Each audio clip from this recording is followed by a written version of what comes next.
రాము, ఇంత ఎండలో ఎందుకు పని చేస్తున్నావు? నాతో పాటు పాఠశాలకు రావాలి కదా. నాకు రావాలని ఉంది లక్ష్మి, కానీ అమ్మ చెప్తుంది మనకు డబ్బులు కావాలని. నేను పని చేయకపోతే మనం ఎలా తినగలం? కానీ విద్యే నీ భవిష్యత్తును మార్చగలదు. నాతో రా, మనం మీనా టీచర్ దగ్గరకు వెళ్దాం. ఆమె మనకు సహాయం చేస్తారు.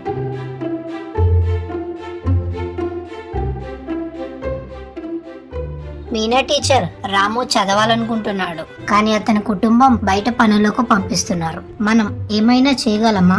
ఖచ్చితంగా లక్ష్మి. రాము, విద్య నీ హక్కు. ఇది నీకు మంచి భవిష్యత్తును అందించగలదు. కానీ టీచర్, నా కుటుంబం నాపైనే ఆధారపడి ఉంది. వారిని వదిలేయలేను. ప్రభుత్వం అందించే పథకాలు, సహాయ కార్యక్రమాలు ఉన్నాయి. అవి నీ కుటుంబానికి సహాయపడతాయి. నేను వచ్చి మీ తల్లిదండ్రులతో మాట్లాడుతాను. మనమంతా కలిసి దీనికి ఒక పరిష్కారం కనుగొందాం. బాల కార్మికత్వం మన పిల్లల బాల్యాన్ని మరియు భవిష్యత్తును హరించేస్తుంది.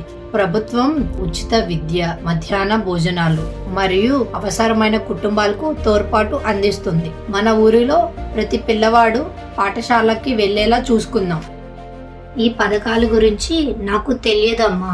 రాము చదవగలిగితే నేను రాముని పాఠశాలకు పంపుతాను. నిజమేనా అమ్మ? నేను పాఠశాలకు వెళ్ళొచ్చా?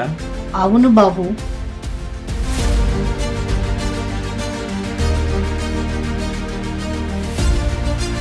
ప్రతి పిల్లవాడికి చదువుకునే అవకాశం ఉండాలి. కలలు కంటూ మెరుగైన భవిష్యత్తును నిర్మించుకునే అవకాశం ఉండాలి. బాల కార్మికత్వానికి నో చెప్పండి.